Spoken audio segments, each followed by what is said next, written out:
Hello, I'm Paul Briley, and you're listening to Off the Comma. I'm a human who cares about supporting other humans. On this podcast, we'll explore all facets of what it means to feel stuck in life. We talk with people just like us who have found themselves sitting on a comma and not knowing where to go next. We'll unpack the experience with them, where they've been stuck, what it feels like, what they experienced, and what they learned. My goal is to inspire you by seeing yourself in others.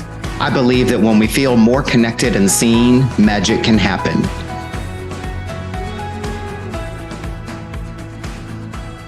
Erin, it's so good, my friend, to have you here. And I'm so happy I finally got you on the show, especially we've known each other for 2-3 years now?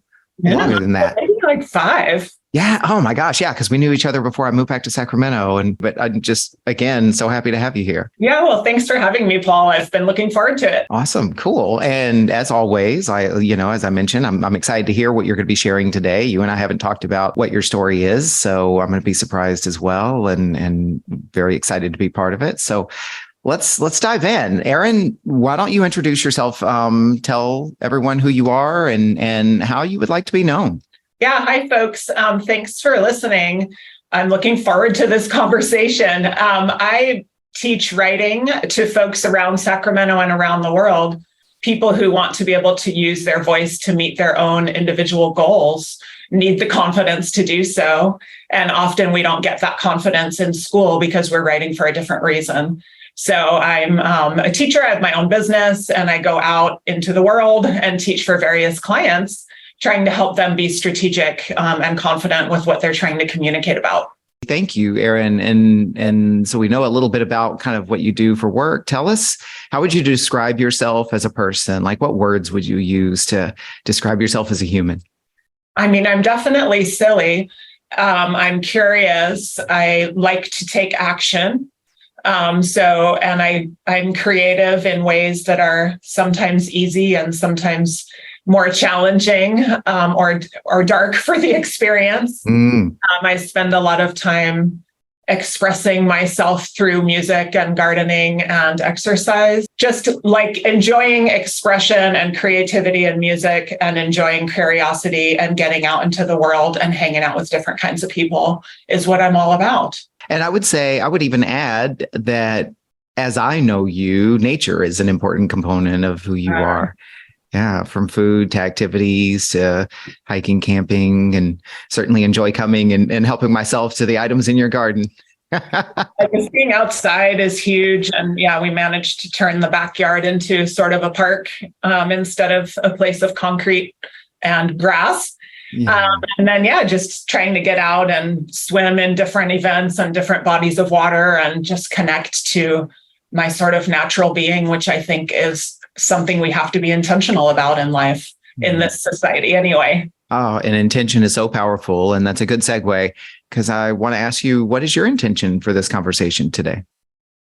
Well, I feel like I've already learned just by thinking about the conversation. So I'm not expecting, but I bet that I'll probably come upon some insights for myself, put things together that I didn't know were related. And also, I have gotten insights from your other episodes, so it would definitely be wonderful if something that I said was helpful to somebody else. And it's been nice how you're kind of fostering a collaborative environment in these conversations. And so we can connect with each other and learn from each other as well. So I hear you saying, that there's something in this that you'd like for yourself in terms of, further learning and maybe greater insights. And I think my intention for our conversation today is obviously to learn a little bit more about you through your life's experience and your story. And also exactly what you said, that some of what you share resonates with someone else, connects with someone, and that they're able to see themselves in your story and maybe lighten their load a little bit about how maybe they've been carrying their perceptions and their self-beliefs. Right. So as you know, I ask every guest the same 5 questions. So we'll use those as the framework for the conversation. We'll just kind of dig in and ebb and flow according to how your story unfolds and how it tells itself. So let's start with the first question. So Erin, where do you find yourself, or where have you found yourself sitting on a comma in your life? Yeah, Paul, I'm not even quite sure how to define it. And I think it has a combination of personal and professional issues and factors involved. But it's come to mind through some conversations I've had lately that really what I ended up doing with a career transition was part of trying to move, I'd say, through a comma or like re-angle the comma. I've always taught, but I've come to realize that as I used to teach within the confines of a school, which has some benefits, but a lot of drawbacks, I realized looking back, why did it take me 20 years to leave some fairly difficult situations professionally? And then I think that they are tied in with some personal situations that are difficult, and that perhaps it just took me that long to think that I had enough value to pursue a career that would bring me more respect rather than just service. And so lately I've been in even yesterday, somebody said, "Hey, Erin, I teach college. How did you do it? How did you get out of it?" And not that it's something we all want to leave, but how did you create your own business and write your book and all that jazz? And I found myself saying, well, it's easy to take a risk when you're used to making no money and getting no respect. And I thought, wait a minute, like, why did I do something for 20 years where I put myself in that position? But I think that I have put myself in self-negating positions on purpose throughout my life. And I've only just started to come away from that. And a variety of factors are helping me get to the point where I think that I am one of the people that I should stick up for, as well as the others that I tend to stick up for. There's a lot in what you just shared, and some of the things that really kind of stood out were here at the end for me, putting myself in self-negating positions. And yeah, I don't remember the exact words you used, but being able to take a stand for myself is essentially what I heard, and stand up for myself in a way that reflects deserving. Exactly. And, you often, I don't think we realize these things, listening to some of your other guests, listening to conversations that I have with people who want to make a change, where sometimes I'm just talking with often other women who are kind of like, "Ooh, what did you do? Let's share tips," And I've started to realize, well, it's the psychological element, I think, that was harder for me. Then I don't have a problem taking risks. I'm happy to try a new job or go teach somewhere else, whatever. But looking back, I think that I simply didn't think that Erin Lebacqz was someone to ascribe enough value and worth to where she should also have a fair work and living situation, just like all the students for whom I try to help create situations of more justice and more respect and self-worth. Yeah. And I think when you put yourself consistently in a situation where you're getting dinged in those ways consistently, people may not realize, yeah, you can do something else, but it's not just taking the physical or financial or professional risks. It's thinking, am I worth it to do something like this for myself and to demand a different kind of treatment? You're describing this context of you've had this lifelong identity as an educator in an academic setting or arena, and had a goal or a vision for becoming independent and having your own business, writing a book. And what I'm hearing kind of as these overarching themes are, there's the thing, taking the risk and doing the thing and taking the steps. And then there's the identity, which is tied to, am I deserving? Am I capable? How am I as a person in that? Yeah. And I wonder, it's kind of a double-edged sword. Of course, we all respect, or we should, in my opinion, education and learning, and teachers are doing something amazing, right? Whatever it may be that someone teaches, whether it's academic or something else. And yet I started to wonder, is there something about me that consistently looks to provide service rather than my own achievement or ambition? I want to be ambitious in certain ways. I'm not extremely oriented to capitalist kinds of ambitions, but at the same time, to only be allowing myself to do something that is really service to others. It's interesting, right? After a number of years, like, I wonder why I was willing to sort of put up with that treatment and maybe even think, well, I should be doing service. I need to do that to make up for whatever it is, Yeah. Erin, it seems like, and you tell me if I'm misstating this, but it seems like you might have in your mind created this separation of definitions that being in service to others and being in service to yourself were two separate things. Well, I don't think that they are. And I don't think I went into it with that knowledge. But I think when you get extreme, it can become unbalanced. And so over the years, I started with teaching high school. I always sought to teach in the most underserved areas to be of the best service possible. And I did this because I went into education for political reasons, to try to contribute to an equal society by giving people tools that they need. So I always wanted to teach in the most resourced schools. And that's awesome. And it was super fun. I learned everything from my students, including how to teach. But, fast forward a decade or two, now I'm raising a couple of kids, and I was associate dean at a community college and teaching on the side. And every single action of my day was to provide for someone else, typically at the expense of myself. And I started to think, is there something about this that you need, Erin? Is there some reason that you seem to think that you have to put yourself last and make sure that you go from serving and helping and supporting all day and come home and do it all night? I mean, many working parents have had that experience, depending on if your role at home and at work align maybe a little too much, like I think mine did. And so by the end of it, it was honestly, people say, what made you go out on your own? And it was, again, like everything else, I learned it from my students. I was teaching at a university in my very last semester, not knowing what I would do next. I didn't know it was my last semester yet. I had an inkling that something was about to happen. And it was finals. And I was hanging out with my college seniors in the cafe there, and they were all working on their final project. And I'm there and helping, whatever. I started to notice that their final projects, these sort of younger millennials were who I was teaching at the time. They were starting their own careers, their own side hustles, their own websites. Someone had written like 4 fantasy novels and had a little website about it. They were doing what they enjoyed and knew that they could contribute to the world. And they had sort of not only the bravery, but the self-respect, I guess, to do it. And I said, well, what am I doing? These kids, comparatively are taking amazing steps to contribute exactly what is their best to other people. Why am I not doing something like that? And I'm restricting myself to the confines of a school system, which that particular school had a lot of negativity for me, not from the students, but some of the situations in the staff. And so I thought, whoa, I should get out there and take action as if I were important, just like they are, instead of always taking an action with me as the last person on the list. And so it's been a really interesting transition where I didn't think about this until, again, this is why it's kind of illuminating even to think about conversing on a podcast and listen to the others and reflect on the meetings I've been having lately with other people.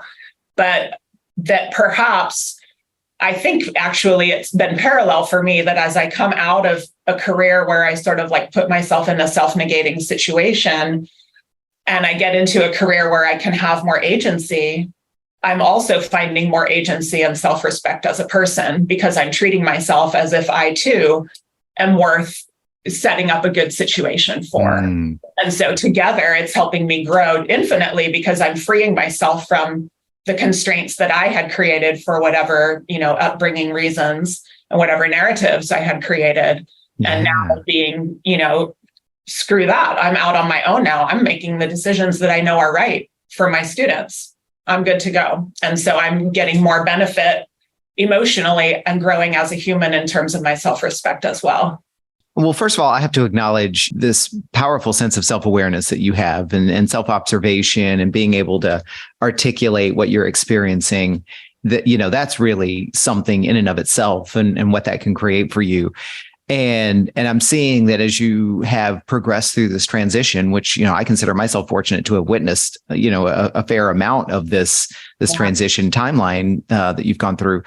But you're not just challenging your physical changes, in terms of the roles and moving from employed to independent and so forth. But as you've already described, challenging the mindset, challenging the risk taking, challenging the identity. I mean, that's quite a journey you've been on so far. What is this creating for you which is our second question.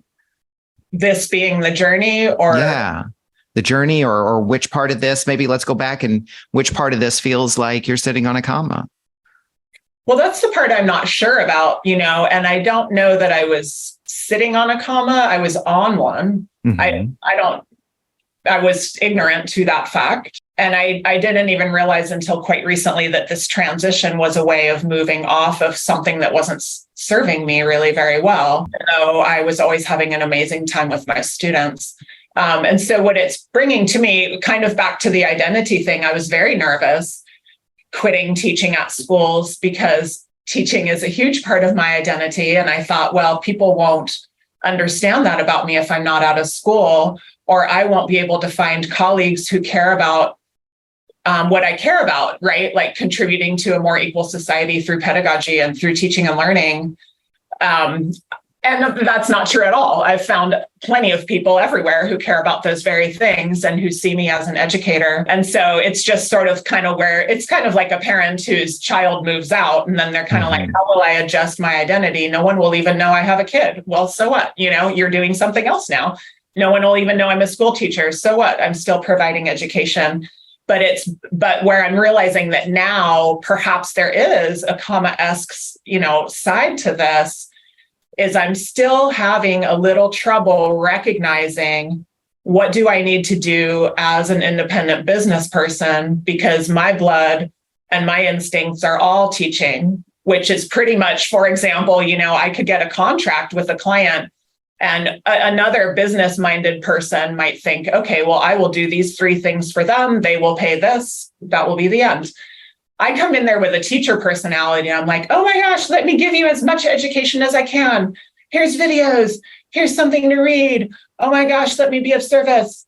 And so I'm starting to think, well, how can I sort of be a teacher and a business person at the same time? Which I think, again, gets back to that self-respect and self-worth thing, where now I have to be better, more mature, really, about saying, this is what I am doing. This is what I'm not doing. This is what I'm requesting as the payment. And this is fair. Instead of like, I'm starting to notice that instinct of overgiving of myself and dialing it in, because it's not professional either. Yeah. I am, in that way, like I've made a contract, I'm doing my part. I don't need to overdo it.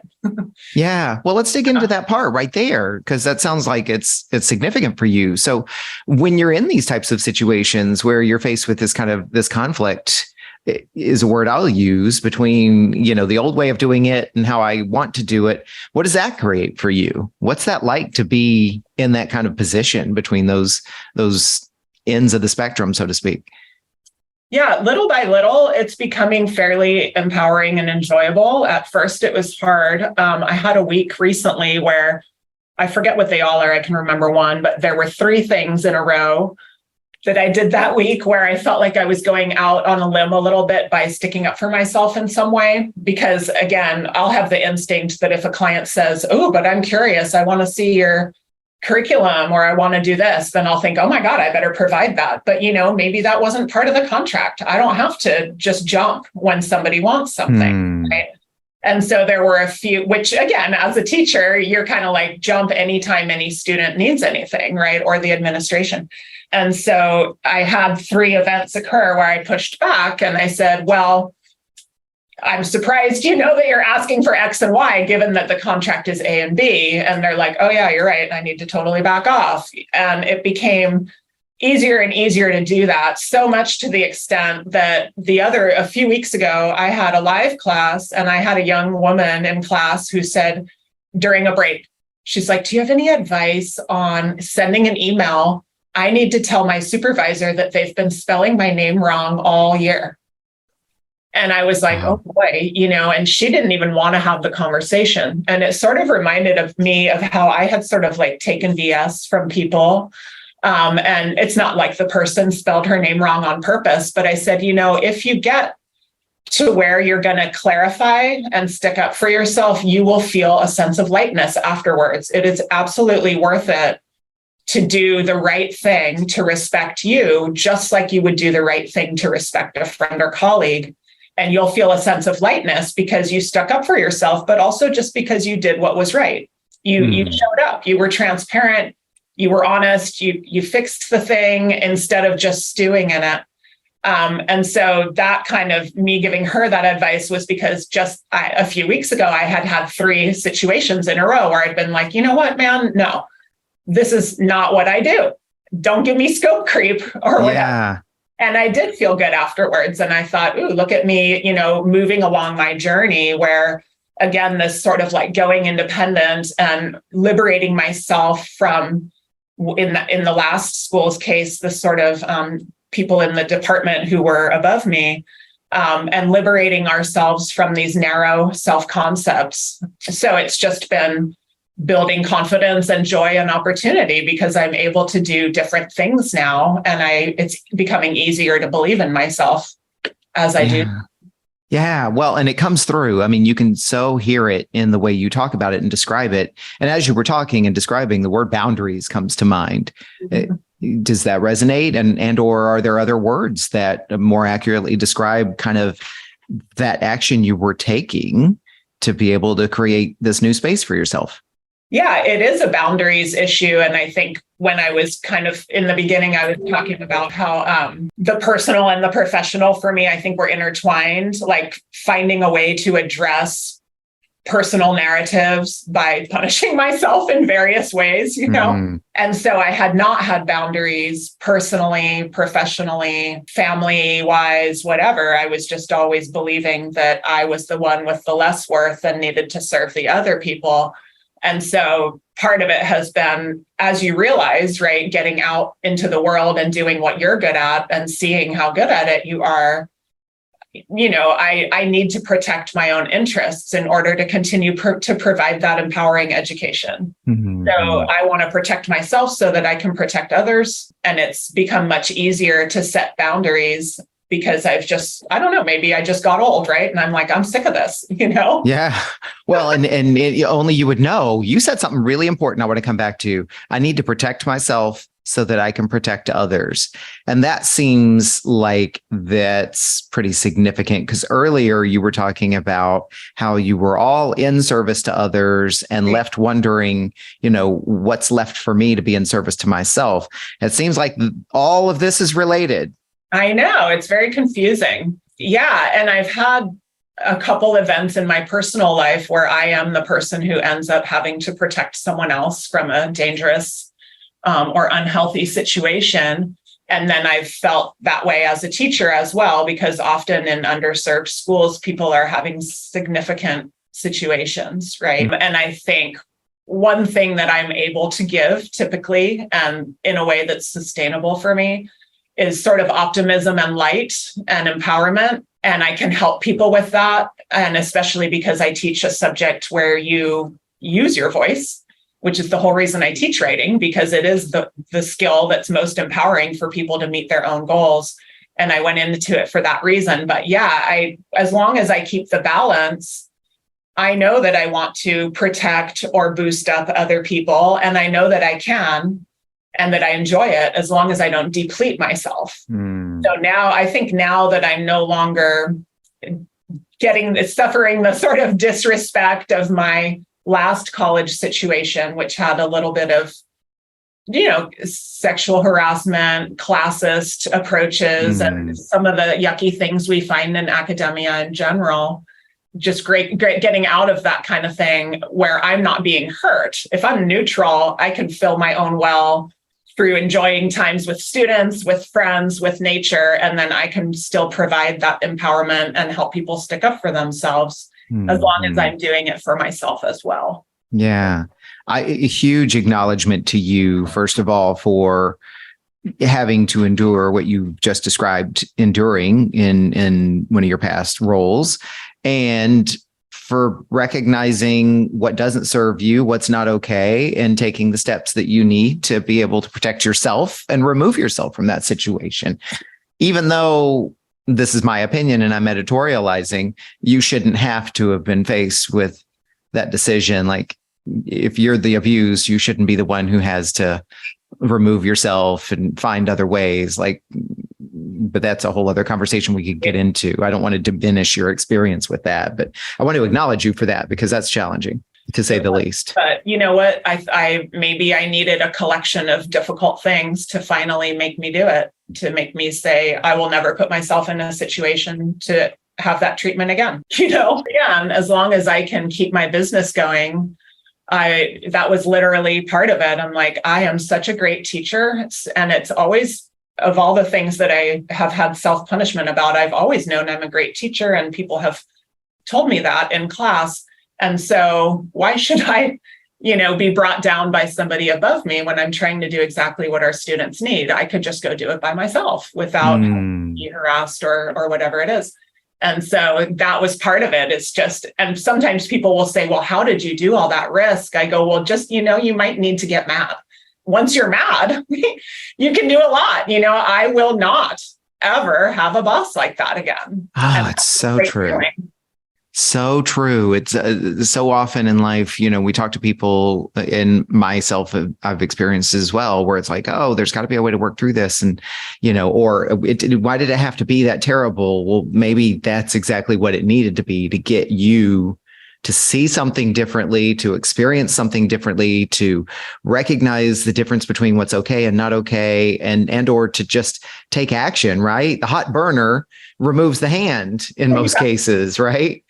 Right. People don't see what's happening to them until they either see it done to someone else, or they somehow get an aerial view of the moment, right? And then they're like, what? Oh no, I never would have let that happen to my friend, but it's happening to me. And then once you see it, hopefully, there are many choices of what to do, right? But one choice is just to try to take matters into your own hands.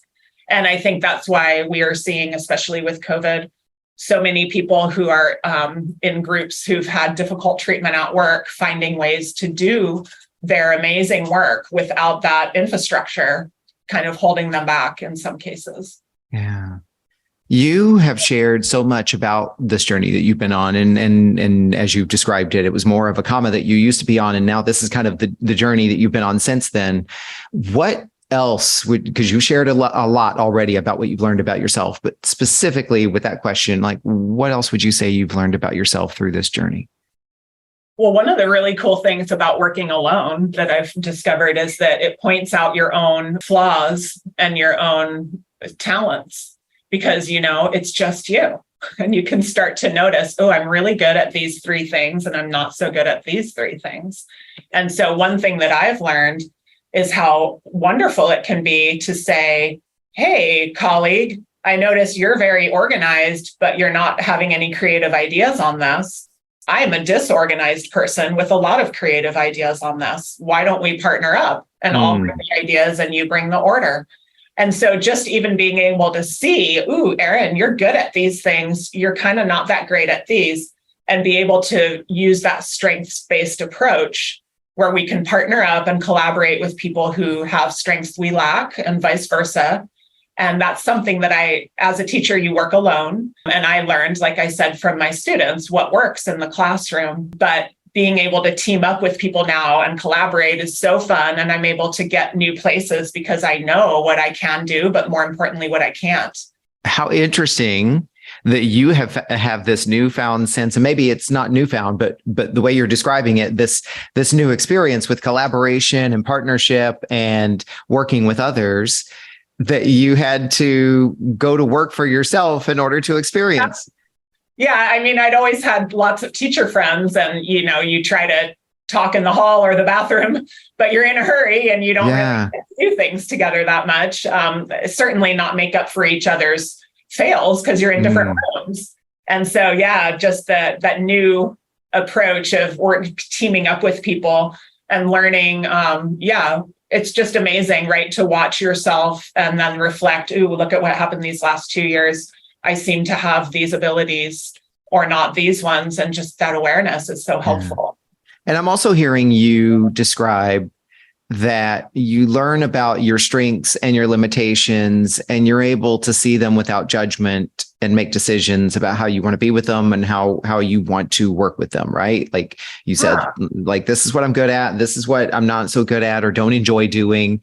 And I don't have to make it good or bad. It's, let me do this thing and I'll enjoy that. And let me bring somebody else in who maybe can help me with this other thing. And I didn't hear any judgment in that. I didn't hear any, well, this is what I'm terrible at, or. Yeah, I mean, I don't mind being bad at some things, because I find that typically the thing that I'm bad at is like the flip side of something that I'm good at. It's the consequence of a strength of mine is that I'm not so good in this other area. So to try to make myself good at that would potentially ruin my other strength. Wow, that's interesting. Tell a little bit more about that. First of all, well, selfishly, because I want to hear more about that, and I think that might be something that's going to resonate with some folks. What do you mean by that? Well, I'll just take like maybe an example. Oversimplifying could be a little bit what I was alluding to with that other example. Like, I know that I'm a good risk taker, I'm optimistic, and I have a lot of ideas. And I'm a hard worker and ready to take action. But I also know that I'm not good at planning. I mean, I'm good at planning curriculum, but like as a person, I don't have notebooks with items in them that are in a row. I'm not linear. I'm not organized. That whole area is just not something that I'm good at. And I know that if I were to say one day, ooh, let's be linear and organized today and do all these things in a row the way an organized linear person would do, well, maybe I would have gained that strength of theirs, but it would have been to the detriment of my sort of weirdo things that come out when I'm being disorganized. And those are where I get the ideas for class. Like I get my ideas for new disciplines, new curriculum, new activities through my sort of wild and creative and unorganized thinking. And I have to wait and the idea pops up. And if I would have put myself on a schedule with a calendar and called myself successfully organized, I bet you I never would have gotten there that day. So I've actually had to think. So then it's kind of like that coin, right? The top side of the coin is Erin is good at random creative thoughts. The bottom side being, well, therefore she's not that good at like orderly linear thoughts. And that's just the flip side of the same thing. And I would rather have the strength than fix that weakness, because I need that strength. If there's a weakness that's bad enough that it's hurting me, then I'll make a different choice. But typically when I see a weakness, I go, oh, that's actually because I'm good at the opposite thing.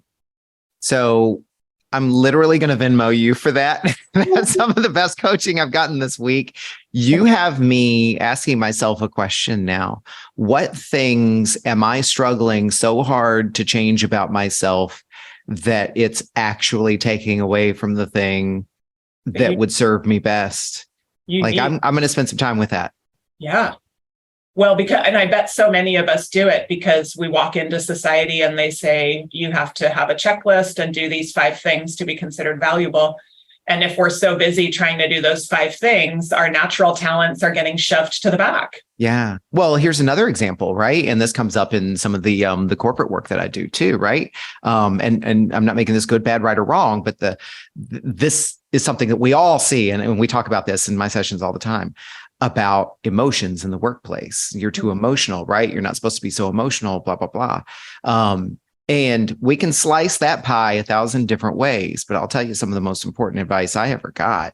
Was it advice? Anyway, I took an assessment and, yes, I'm a feeler. Like I feel all the emotions, all of them, and extensively, and I'll absorb emotions from other people. And in the workplace, though, I was led to believe, or I had a belief that was not okay. You didn't show your emotions. You didn't talk about your feelings and so on and so forth. This was younger in my career. Yeah. And then, this whole team takes this assessment. And of course, I come up high on the feelings. And then the whole facilitation and dialogue was around, okay, they can be overused and they can work against you, but the majority of the time, they're probably serving you better than you even recognize. And you have an obligation to bring those forward, right? So this is just one example of what you're talking about. That very thing you may be trying to push down or to stifle, or back to what you shared with us earlier in the episode, trying to set aside in order to be more in service to someone or something else, that thing may be the thing that you're most neglecting and needs most of your attention and may need to be brought forward more.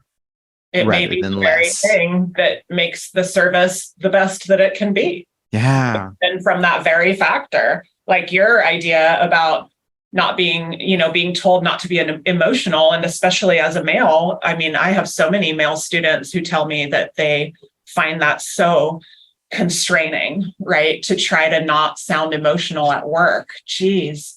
But that example, that is a perfect example of it might be exactly what's needed. What if you're on a team of 4 people and you're the only one who's thought about the potential emotions of the people receiving the product or the message? Meanwhile, everyone is saying, oh, Paul, you should be as generic as possible. Don't be emotional. We have no one with that wisdom on our team. Right.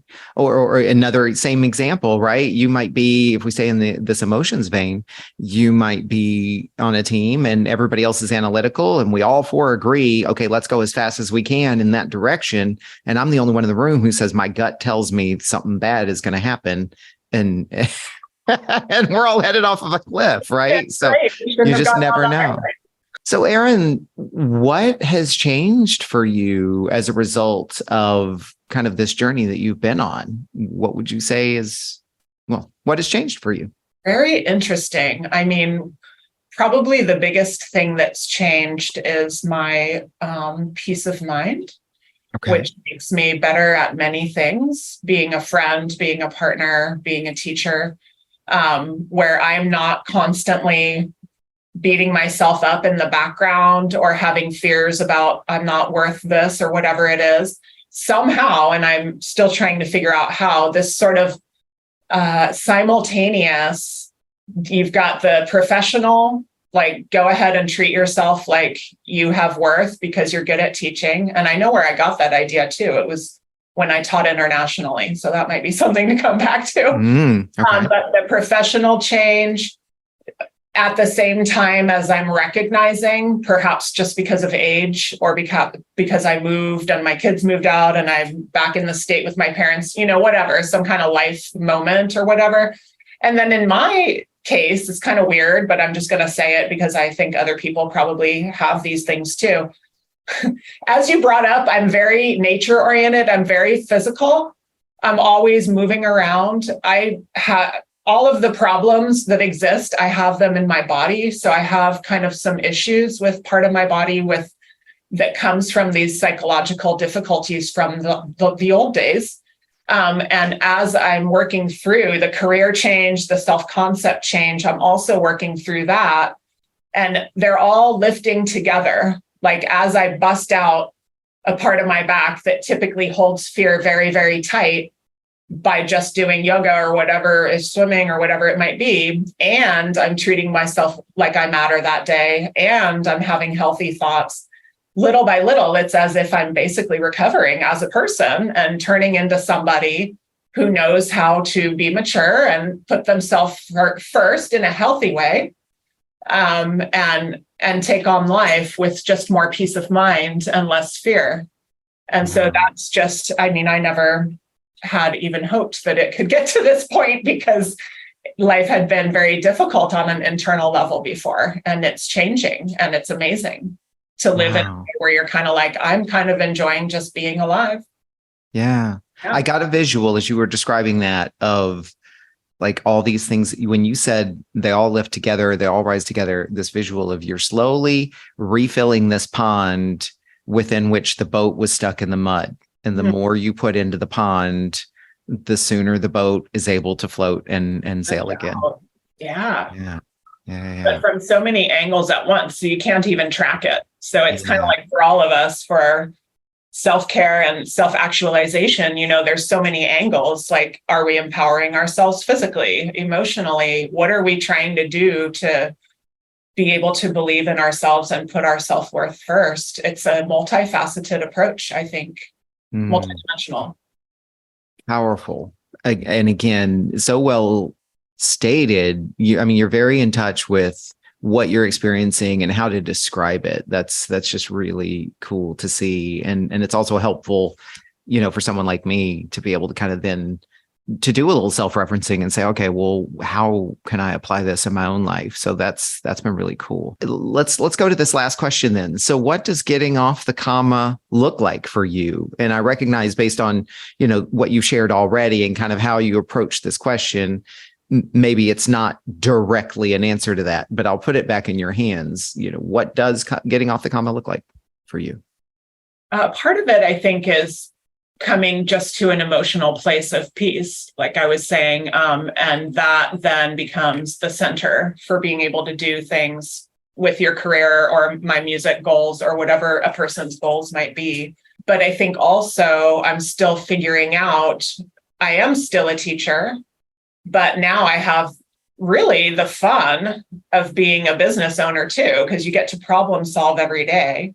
And I'm still figuring out exactly who I will be in this new realm, because I'm still figuring out how can I bring my education to people around the world. I've reached some through my YouTube channel, some through courses or the book, right? But it's like, who am I now? The old model of teaching my heart out to 30 people at a time, it's fun, but it's not bringing my message forth on a high level to many, many people, just because of the fact that I'm only one person. So I'm going to teach 30 people at a pop. It's going to take a lot of time to empower a lot of people in their writing. And so I'm kind of trying to say, all right, well, who am I now? Am I a public teacher? Am I a public intellectual? Am I a person who comes in as a sort of writing and culture and communication expert who has a teaching and learning background? What do I want to become for this particular chapter where I can be an educator, but from a different angle? And how do I present myself and treat myself in those ways? For example, I used to get, I wouldn't say, I never really get nervous for teaching because I look forward to it and it's fun and I don't have nerves. I enjoy it, but I do get adrenaline, you're about to be on stage, right? And so I feel like I used to, again, with the self-punishing version of Erin, I'd be like, ooh, yeah, you have to be so perfect. Oh my God, what if you don't do this right? And I would always be, wrapping my head around it all the time. And now I've been trying to liberate myself and just be like, you know what? You've got expertise. You've taught this for 25 years. I think you know what you're talking about. Don't freak out. And so I want to become sort of the mind of a person who's like, I know this stuff. I'm a subject matter expert. If you would like some help, I am ready to give it to you. But I'm not going to beat myself up as much as I used to with worry. And I also have to address, even like we all do working alone, the financial side, where first coming out of public ed, it was very hard for me to charge enough money for the time I would put into a course, because of course it's a lot more than just when you're in the classroom. And that's been a good journey as well, getting healthier with saying, I authentically believe that this is taking me about 3.5 days to do. And so here is my fee. If you don't like the fee, then that's fine. You can pick another teacher. Yeah. And I do want to interject for just a moment to acknowledge something too, because and yes, it's a little bit of a statement and it's editorializing, but you just proved a point which supports all of those teachers and educators out there who are trying to call attention to the inequity in our system. And the fact that you can quit teaching for an academic institution and go out and charge more for your services is just really kind of a reflection of, we're underpaying them to begin with within the system. Yeah. I mean, would you say that's a fair statement? Oh my God, we're underpaying to the extent that I felt it was very unrisky to quit a guaranteed system integrated job that I'd had.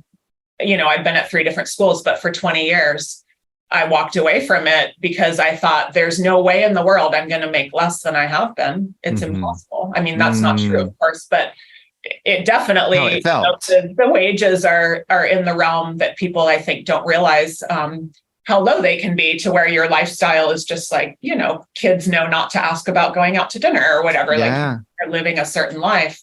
Yeah. And then, teachers, we know what we're doing, and there are people who need those services. I just talked with a high school teacher the other day about what are some other options for her to feel professional, right? Because sometimes they don't even let you feel professional at the schools, and not to blame.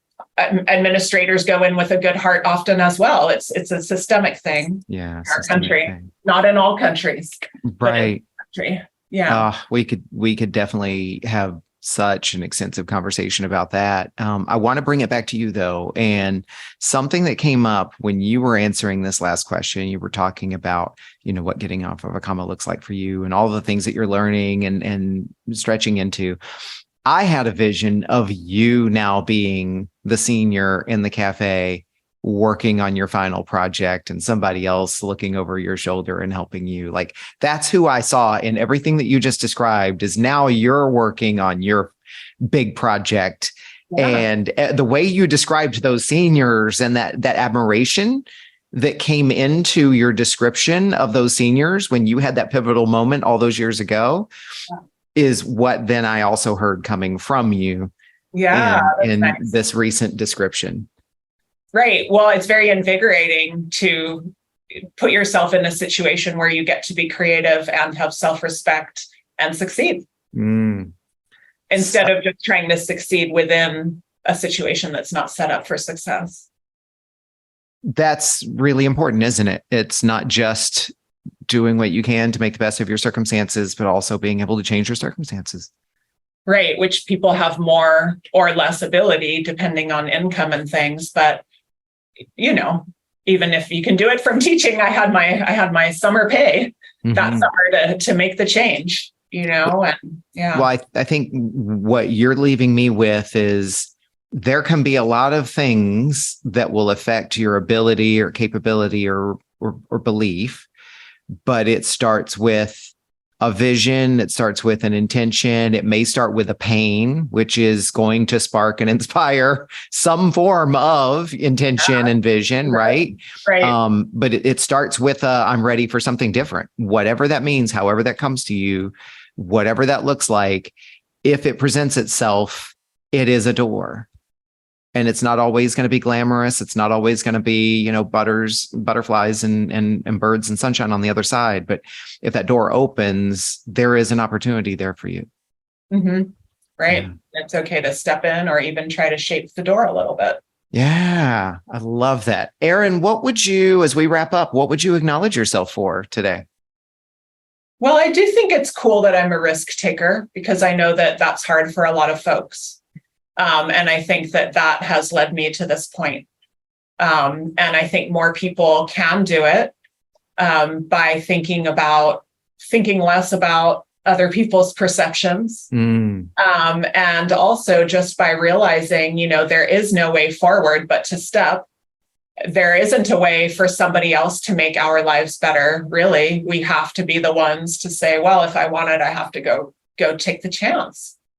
And so I think that's something that I'm glad again, back to like strengths and weaknesses, where I have quite a few weaknesses, but that strength is so important and so rare, because a lot of people fear risk, that I wouldn't want to, go quote, fix my other weaknesses to the detriment of that strength, because I sure do need it, or I would never be here. I wouldn't have gotten to this point. Yeah, that's powerful. That's a really good takeaway. Again, putting that in my notes here as well. Thank you. So, Erin, tell us, how can people find you? How and where could people find you? Yeah, well, I would love to connect with people. I'm on LinkedIn. I love talking with folks who are trying to take a new step as well, or educators looking for new ways of doing things. So hit me up on LinkedIn, or if you would like to just hear a little bit from me on your own, you can go to the High Value Writing YouTube channel, website, or book. And I have my voice in there kind of trying to walk people through how to be confident about their writing. Cool. And we'll put all the details in the show notes, so it'll be easy for people to find you. And I'll be tagging you in the social media posts also, of course. We'll be helping to boost. Last thing, Erin, obviously, one of the things that's important to me about this platform, and it's your platform today, is that you also have an opportunity to lift up others, and whether that's organizations or individuals or causes. So who, if anyone, no pressure, but who, if anyone, would you like to boost or lift up or promote today? Give them a little bit more voice. Yeah, thanks for the opportunity. I would like to lift up and send an awesome referral for Elizabeth Dyer Photography. Elizabeth is a really cool individual. She's an awesome photographer. She goes around the world doing that, but she also teaches dance and all kinds of cool creative things. So she's just an interesting person. But she does a variety of kinds of photography, but she did my headshots because I said, well, I want to go outside, and she does a lot of photo outside. And when I met her, I will tell you, I don't like having my photo taken, and I was not excited about getting headshots. And the minute I met her, I felt like, oh my God, I'm actually kind of excited about my headshots right now. She made it work. She made it work for me. It felt authentic. It didn't feel cheesy. It didn't feel fake. And she's just a wonderful person to work with. So I highly recommend her for a lot of personal or professional photography here in Sacramento. Nice. I will definitely reference her in the show notes. Thank you for lifting her up. Yeah. And then maybe I can just give a quick shout out to my office, which is Barrio Coffee Shop in Sacramento in the Pocket. And they've got a location downtown too. But talk about someone who cares about the community. The owner there is constantly putting musicians on stage, putting authors out there, putting artists up there, and trying to support our young people by giving them jobs and on-the-job education. So really cool outfit. We have a lot of good independent shops around Sacramento. Yeah, no, I love that. And I love how you referenced people who are independent business owners starting their own businesses, and also heart-centered. It sounds like it's not just the thing, whether it's pictures or coffee. There's so much more in it. And I will definitely be adding that to the show notes. And just a quick heads up, Cami and I had a coach's cafe at Barrio last week. And so I got to go there for the first time, which was really cool. And on my run this morning in downtown, across the street from Capitol Park, they're opening a downtown location. Oh, they are. Oh, good. Yeah, I believe so. For the pandemic. Cool. Yeah. Erin, thank you. As always, a pleasure. And thank you for the little nuggets that I'm putting in my journal today and this afternoon to kind of spend some time thinking about. And I look forward to our next get together. Me too. Thanks for having me, Paul. What an honor it is to witness these stories from these amazing human beings, and today's guest was no exception. I invite you to think about what you learned from this conversation. What stood out for you? What challenged you? What inspired you? And I encourage you to write it down in some form of journaling and reflection. I can't tell you how magical it can be to set aside your expectations and just let your thoughts flow out of your head and onto paper. You don't have to have an agenda. You don't have to do anything with it, but you can be amazed at what comes out of your thoughts and onto paper and what that can do for you.